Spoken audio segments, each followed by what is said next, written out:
Bueno, muy buenos días, Claudia. Gracias por visitarnos en el marco de este ciclo de Mujeres de la Política, bueno, aquí en la redacción del diario La Razón. Bueno, buenos días, Valeria. La verdad que agradecida por poder ser parte y permitirme ser parte de este ciclo tan interesante. Bueno, la idea es mostrar precisamente ese recorrido, ¿no?, que hace que culmine en un compromiso político, en una vocación política, en una dirigencia. En tu caso, bueno, creo que tiene que ver un poco con tu profesión, un poco con esa actitud solidaria a través de distintas entidades. Bueno, contar un poquito. Bueno, en realidad mi comienzo en la política activa, en la política partidaria, comienza en el 2015, cuando me convoca Darío Esperanza para integrar la lista de concejales, lo cual me tomó de sorpresa, pero inmediatamente, sin dudarlo, le dije que sí, porque sí es cierto que si bien no tuve una participación activa, mi atención siempre estuvo en los sucesos políticos. Me apasiona tanto de la historia política como de la política actual, ¿no? Muy compenetrada. Vengo de una familia en la que mi papá fue militante político, y bueno, obviamente militante raso, no ocupó nunca ningún cargo, pero sí se hablaba de política en mi casa. Y bueno, entonces ese fue el comienzo. La verdad que me apasionó todo lo que tenía que ver, bueno, con comenzar a hacer la campaña, todo eso que era para mí un mundo desconocido desde adentro, y por supuesto el fin, que es el de participar en política y de involucrarme. Ya a una edad bastante, ya había criado los hijos, me había sacado ya bastantes compromisos como mamá, ¿no? Entonces me parecía que era el momento, y además atendiendo a mis convicciones, a mi vocación de servicio. Es decir, que para mí la prioridad es lo colectivo, ¿no? Que el país salga adelante, que todos estemos bien, que haya fundamentalmente igualdad, y con mucha influencia de lo que tiene que ver con las normas, con el Estado de Derecho, con la justicia, con la igualdad. Y bueno, desde el punto de vista profesional, también, ¿no? Obviamente, para mejorar las instituciones.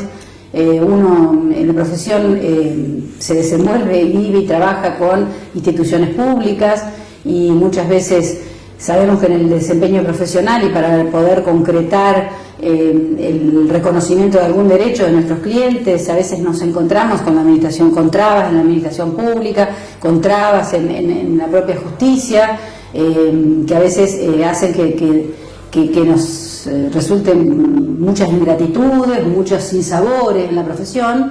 Y bueno, me pareció que desde una banca del Consejo Deliberante podía aportar desde mi formación, desde mi personalidad, desde mis convicciones a mejorar la calidad de vida de la comunidad de Chivilcoy, que es en la que nací, me crié, desde donde son mis padres, a donde crié a mis hijos y a donde pienso quedarme después de cuando ya no esté. Claudia, consultarte sobre tu faceta docente, bueno, hablar de la Escuela de Servicio Social, bueno, una entidad muy cercana a tus afectos también, ¿no? Sí, la verdad que sí. En ese momento, cuando me recibí de abogada, siempre, bueno, yo tengo una formación docente porque egresé de la escuela normal. Si bien no soy docente, ya no egresábamos con el título de docente, sino teníamos un bachillerato con orientación pedagógica. La mayoría de mis compañeras de secundario son docentes. En esa época, no olvidemos el contexto, el año 81, gobierno militar, los lugares donde se podía ir era a Buenos Aires o a Capital o a La Plata, en un contexto donde mis viejos dudaron, o sea, por miedo, por temor, dudaron bastante en tomar la decisión, con muchísimo sacrificio de la familia en general, económico, porque no era fácil.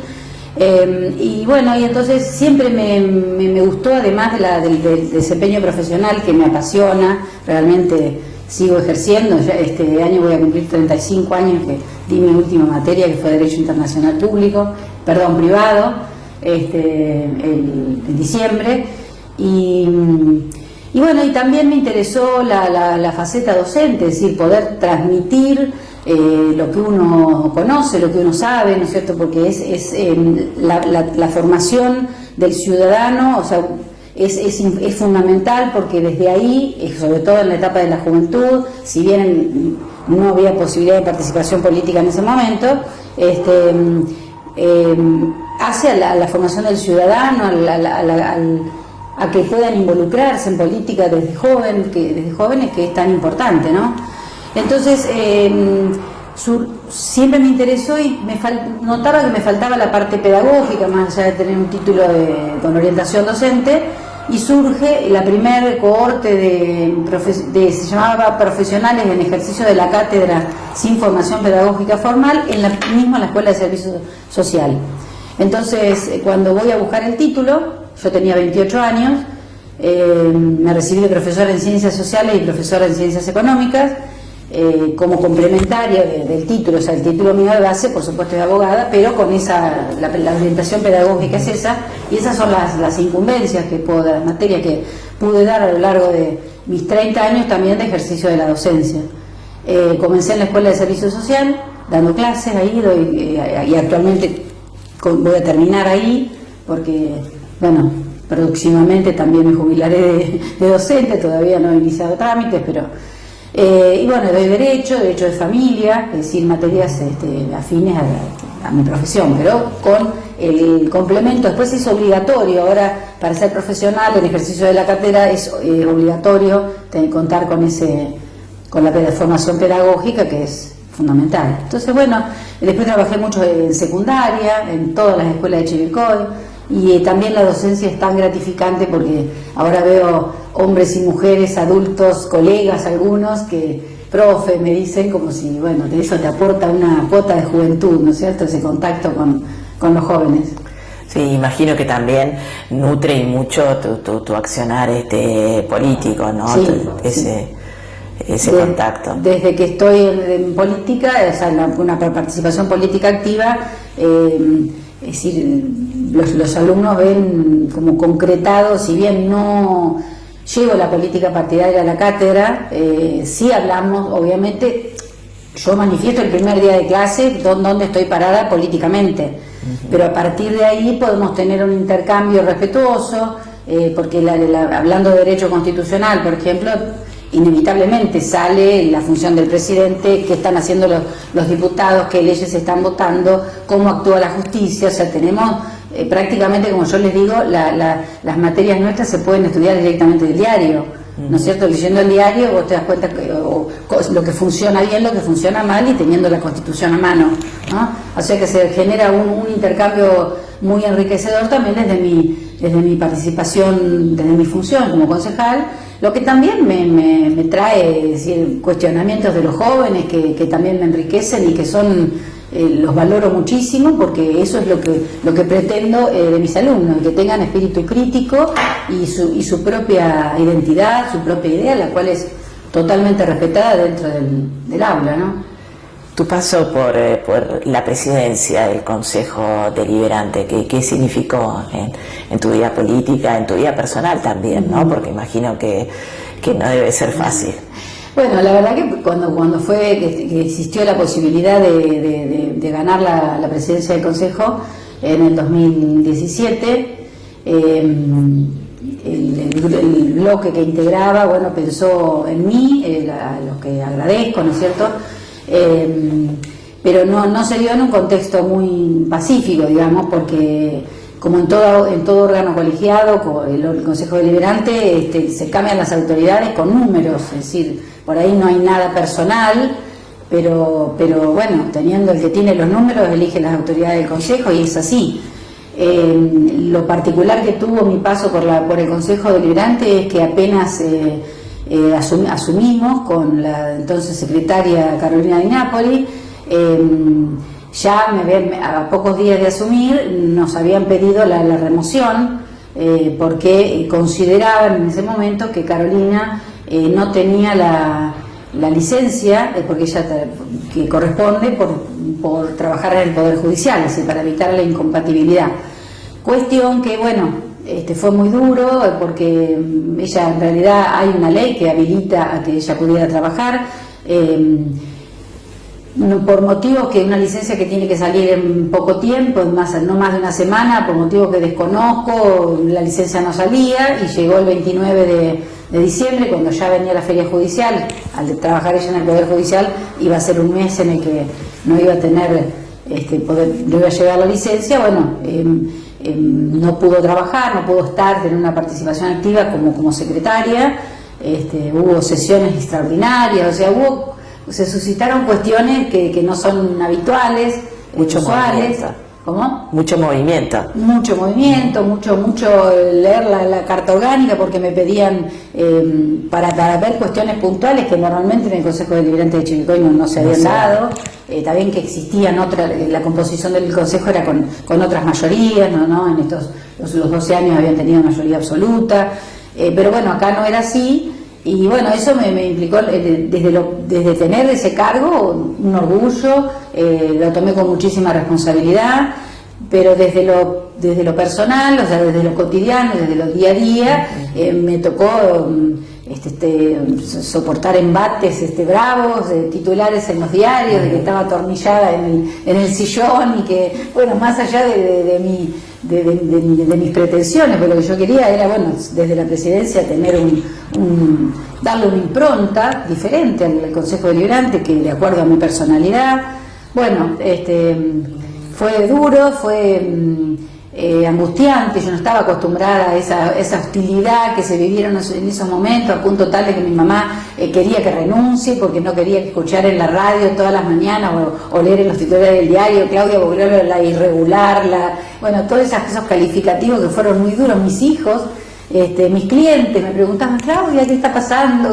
¿Qué estás haciendo? Bueno, no encajaba con mi personalidad. Hasta que, bueno, utilizando mis conocimientos jurídicos, interpretando la ley orgánica, que es bastante antigua y con un montón de baches y que da lugar a diferentes interpretaciones, subsistí, digamos, sobrevivimos hasta, creo que fue el 21 de junio del 2017, en el que, bueno, teniendo, como te decía, los números, pero bueno, cambiaron las autoridades.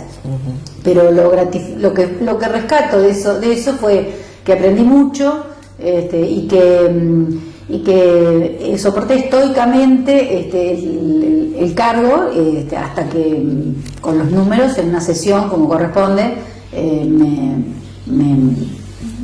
nos sacaron de la presidencia. Así que fue una experiencia tanto traumática, pero porque era un estrés cotidiano, porque no se sabía el otro día qué iba a pasar, qué titular, que no era más que eso, no era más que un interés político en tratar de acceder a las autoridades del Consejo Deliberante.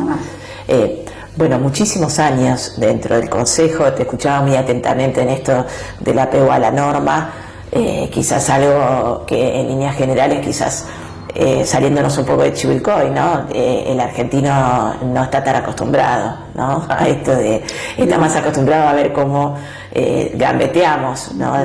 La norma. Así que es interesante ese relato y entender que va por ahí, ¿no? Que tu prioridad tiene que ver con eso, ¿no? Sí, yo la verdad que para mí es fundamental por formación profesional, tener la guía de lo que dice la ley. O sea, la ley, si bien tiene distintas interpretaciones, como te decía, pero el norte que nos marca la Constitución Nacional, que es la ley suprema, es muy claro, y bueno, y a veces, bueno, se le da un uso político y se le hace una interpretación que no tiene, o se le hace decir a la ley lo que la ley no dice,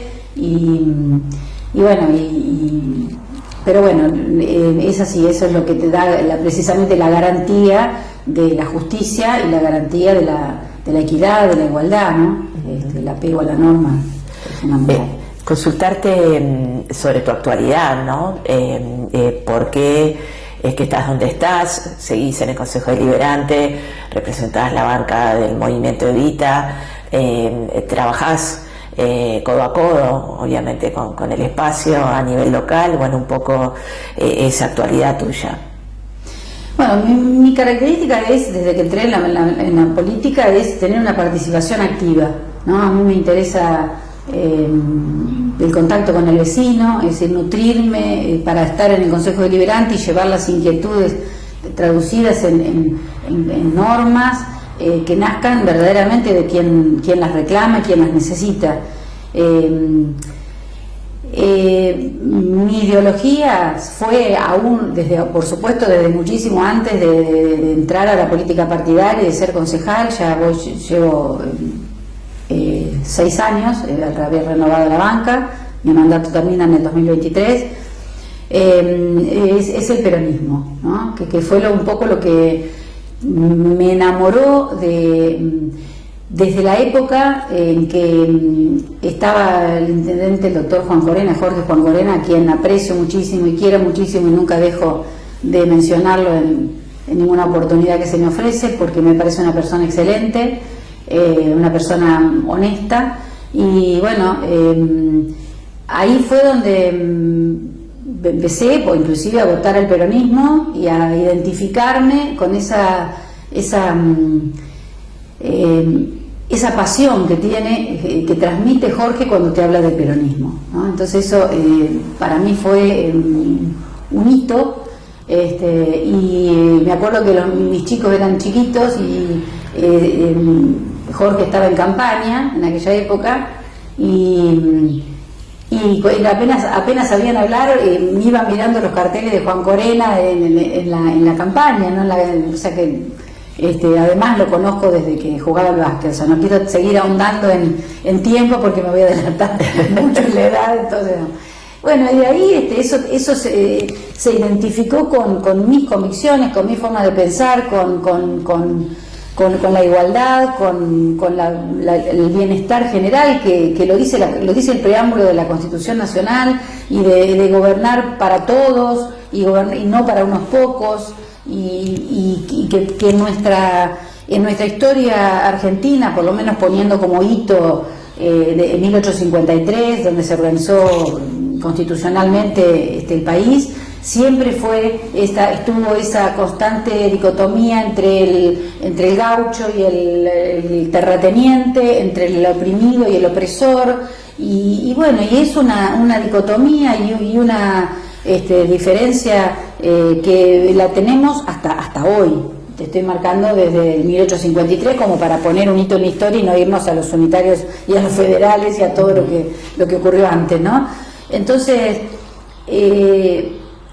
la vida es tan efímera y somos apenas unas pequeñas cosas que pasamos por la vida. Entonces, el apego a las cosas materiales, el apego a acumular, a no distribuir, cuando uno está viendo que hay gente que sufre y puede tener herramientas para darle una solución a eso, a mí la verdad que me amarga, por momentos me irrita muchísimo. Hay comentarios que se escuchan en este momento que son realmente muy tristes, por no calificarlos de otra manera, donde hay una estigmatización de la pobreza tremenda, una criminalización de la protesta social, cuando se trata de nada más y nada menos que de ejercer derechos se nos son dados por la Constitución Nacional, que nos son dados por hombres ilustres, como te puedo nombrar a Juan Bautista Alberdi, que tanto se esmeraron en no repetir, tomar un texto constitucional y no repetir lo que habíamos vivido en la historia anterior al 1853, y que hoy tengamos que ver gente que estigmatiza, que califica de una manera tan dañina, diríamos, a la gente o a los vecinos y a las vecinas, aparte de la población, aparte de los argentinos que no llegan, que no pueden, que no han tenido la oportunidad, ¿no? Que tienen una historia tal vez diferente a la que pude haber tenido yo, que tuve la oportunidad de poder ir a Buenos Aires a estudiar.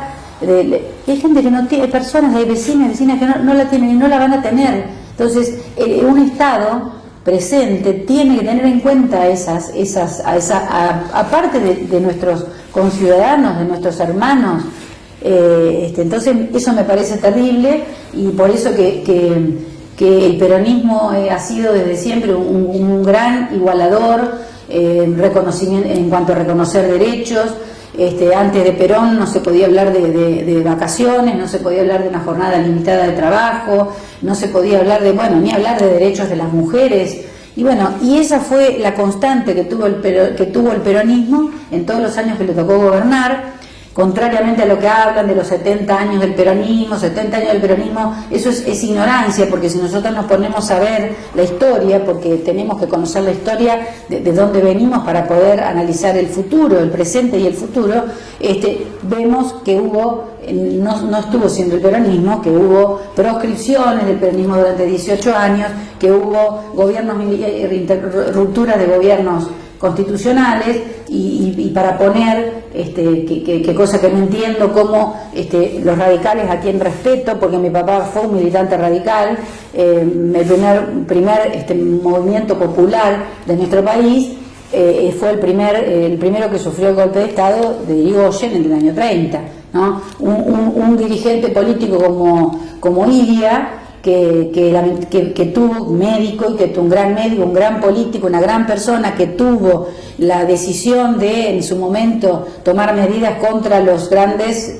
poderosos laboratorios, ¿no es cierto?, de entonces, tuvo que terminar a los 3 años en el 63 en el 66, había entrado en el 63 con el golpe militar de Onganía. O sea que esa es una constante que se repite, y el peronismo cada vez que le toca tener la responsabilidad política delegada por el voto popular, que es sagrado, soberano, el voto popular es sagrado, y no hay forma de que a la democracia te puede gustar el que está gobernando, te puede no gustar, pero se responde con más democracia, con más participación popular. Entonces, que hoy estemos escuchando hablar de Asamblea Legislativa, como estábamos escuchando hace un mes, para sacar a Alberto Fernández, que estaba debilitado, y desde medios hegemónicos, adictos, digamos, a un determinado, manifiestamente macristas, digamos, a decirlo con todas las letras, se esté fogoneando con interrupciones del orden constitucional, y eso nos retrotrae a épocas que, por supuesto, no quiero que vuelvan. Es decir, podemos tener críticas, podemos tener diferentes matices, pero jamás el peronismo va a estar a favor de una interrupción del orden constitucional. Y bueno, por supuesto que mi raíz y mis convicciones son peronistas. Dentro del Frente de Todos, en este último tiempo y antes de la formación de las listas del año de las elecciones del 21, porque fue más o menos en abril, Micaela Román, que es la referente política del movimiento Evita en la cuarta sección electoral, con la generosidad que la caracteriza, porque la verdad que es una dirigente política joven, pero con profundas convicciones, muy honesta, muy humana, con una sensibilidad impecable y con una capacidad de trabajo enorme. Bueno, me convoca a formar parte del espacio, porque al cesar en su mandato el concejal Laurito, yo había quedado sola.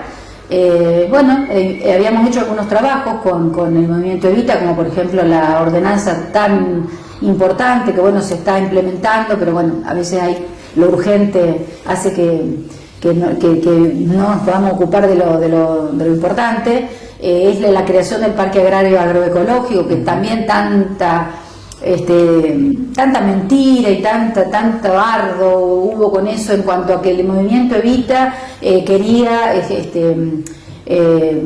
fogoneaba o de alguna manera impulsaba las ocupaciones de tierras, cuando en realidad dimos una conferencia de prensa y lo explicamos, alejadísimo de la realidad, porque el texto de la norma, no se habían tomado el trabajo de leerla, dice que para poder fomentar la agroecología, quienes tuvieran terrenos o el fondo de su casa o un terreno al lado de la casa o algo que no estaba explotando, lo daba en comodato con obviamente un convenio celebrado con la Municipalidad de Chivilcoy.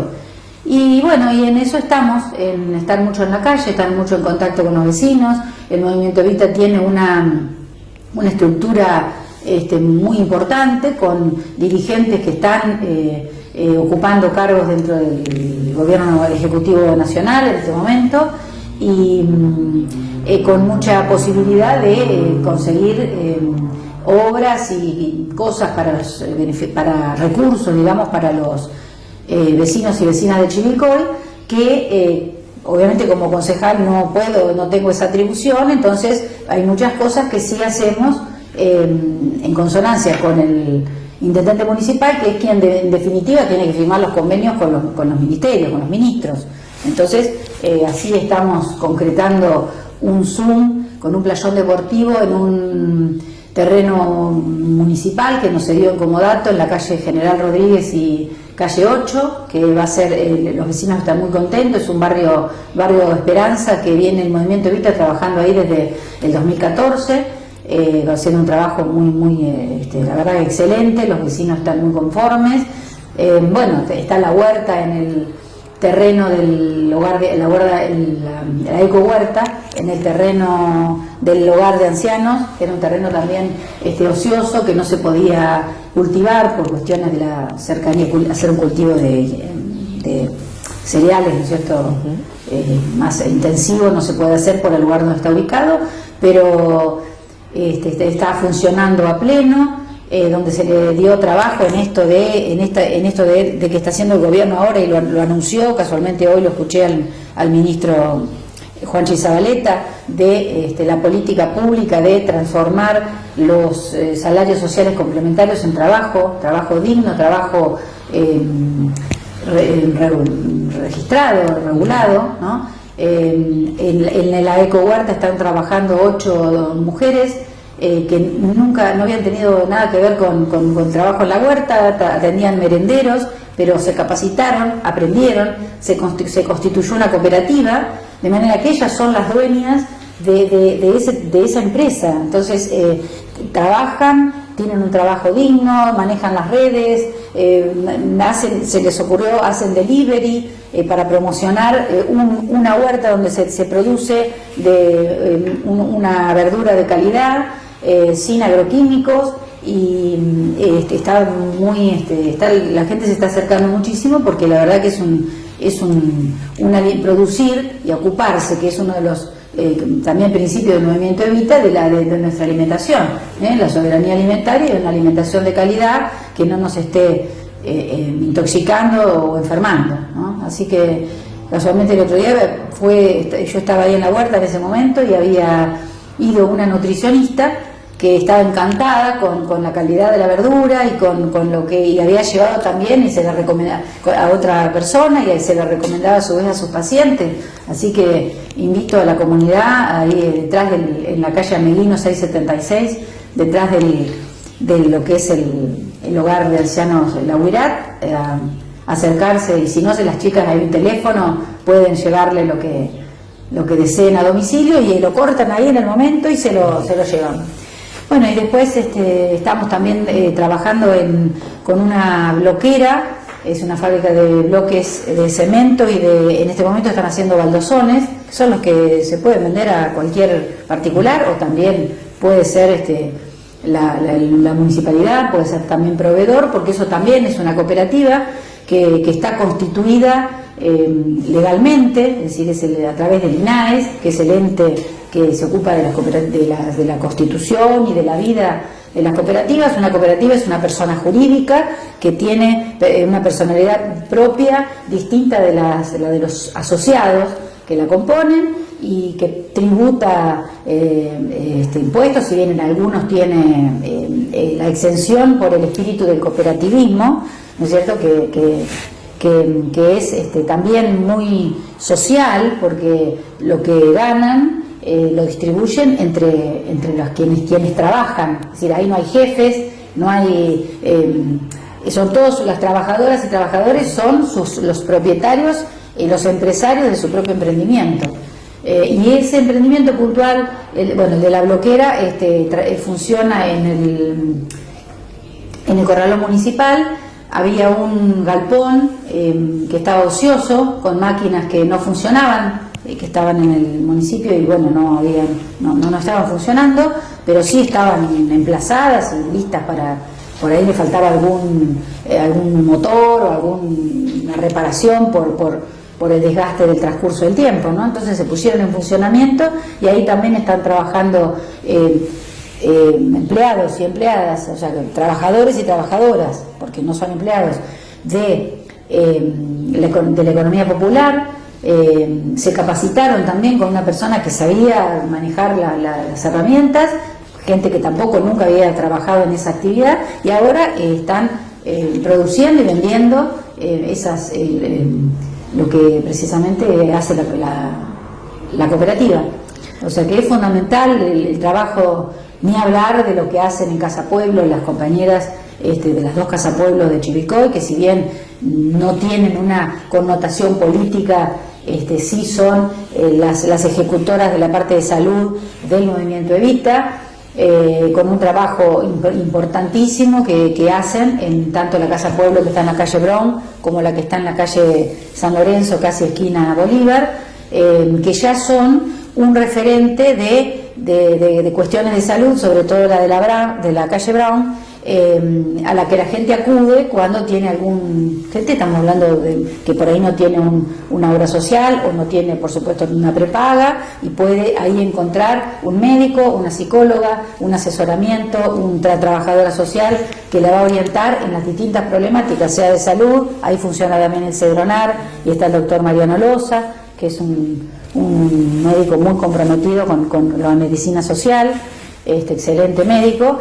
Y bueno, ahí la persona, la familia que va con un problema, se va con una solución. Y en la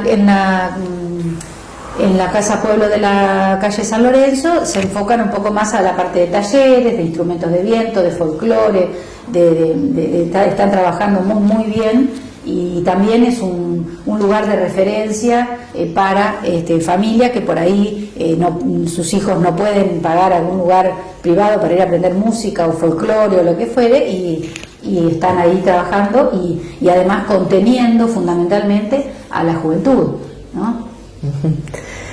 Te escucho muy atentamente, es con mucha vehemencia. Imagino que tu presente es la mejor versión, ¿no? Se te escucha muy cómoda donde estás en estos momentos. Sí, la verdad que sí, muy cómoda desde la posibilidad que tenemos dentro del movimiento Evita de trabajar, y en lo personal coincide con mis convicciones, coincide con ver al otro en su realidad y poder, desde el lugar al que podemos acceder, darle la solución, o al menos orientarlo, o al menos contenerlo, o al menos escucharlo, ¿no? Que la escucha es tan importante y tan poco aplicada. Eso también, bueno, tiene mucho que ver con mi formación como mediadora. Yo soy abogada, pero también desde el año 2010 me formé, entre el 2010 y 2012, como mediadora. Y la mediación la mediación es un proceso que lo llaman alternativo al proceso judicial, pero en realidad es otra forma de resolución de conflictos en la que las partes son protagonistas de lo que los preocupa, de lo que los está enfrentando. Entonces, a través de un entrenamiento que tenemos los mediadores y mediadoras, y a través de la escucha, una escucha atenta, una escucha activa de las distintas versiones de un mismo problema, poder ser ellas, empoderarse y poder ser ellas, con el patrocinio letrado de sus profesionales, son quienes lleguen a una solución. Entonces, o no, a lo mejor no se llega a un acuerdo, pero sin dudas ese vínculo que estaba roto se restablece o comienza a restablecerse, comienza a haber una comunicación. Te doy un ejemplo, en una sucesión en la que hay hermanos en los que están peleados por una cuestión de bienes, que es muy común. Entonces, por ahí no se hablan, pero se escuchan, en esa audiencia de mediación, donde no es que hay un escrito judicial que manda el abogado electrónicamente y decirle a mi hermano tal cosa, pero ahí están sentados enfrentados, están enfrente, están sentados en la misma mesa. Entonces las cosas hay que decirlas cuando tenés al otro enfrente, y la intervención del mediador es importante porque nosotros somos neutrales, terceros neutrales, imparciales, no inclinamos la balanza para un lado o para el otro, pero sí tenemos la herramienta de la comunicación, que hace que uno decodifique o le quite toda connotación calificada, digamos, con un calificativo, con una connotación negativa hacia el otro, con un parafraseo, para que el otro escuche la versión del que está enojado, pero que la escuche a través de un tercero neutral, con otra